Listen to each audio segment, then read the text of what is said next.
4 horror comic trades I cannot recommend enough. Monsters Are My Business here. Cullen Bunn back at it again. Patrick Piazzalongo on the art here. I picked this up in single issues and had to get the trade and reread it. This is action horror comedy at its best. It's fun, it's funny.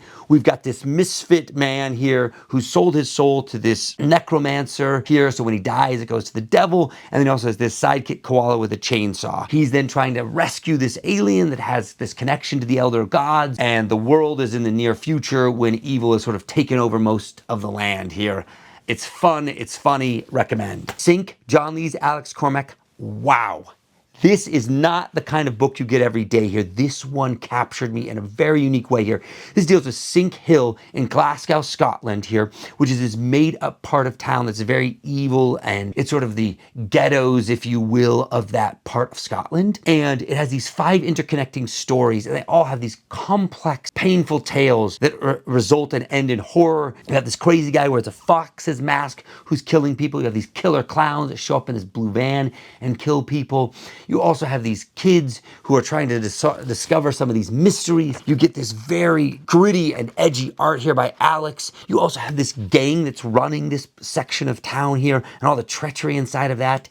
This is something you have got to check out. Comics Tribe, Tiny Press, John Lees for the win. Mountainhead and The Nasty, 2 of his other books, incredible. Walking Dead, The Alien here by Brian K. Vaughan and Marcos Martin. I read this when it was on Panel Syndicate back in 2015. They just released a hardcover of this one-shot story in black and white in true Kirkman Walking Dead style.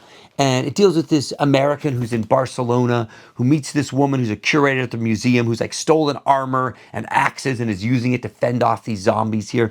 You know, Barcelona, my heart is definitely there. It's a place I've been to a lot for filming. This is a one-note story that's really packs a punch. It's emotional, something I would definitely recommend, this beautiful hardcover edition. And last we have Dark Ride. Joshua Williamson, again, one of the greats here. And Andrew Brayson, this team tagged up on Birthright, which is a fantasy series I absolutely loved. Did all 10 volumes of it. They've teamed up for this incredible theme park horror story. This deals with a family who's built this immaculate Disneyland horror, if you will, and the 2 children who are left to sort of run this operation, the daughter who's been involved in sex tapes and all kinds of craziness, and the son who's trying to be the responsible one, and the dad who's sort of hidden in his evil tower concocting these rides. There's this kid who comes into work for the place because he's a big fan. He gets killed by some of the mascots. His sister's trying to figure out what's happening. So it's a family drama set in this dark, dark, crazy world of a haunted theme park here.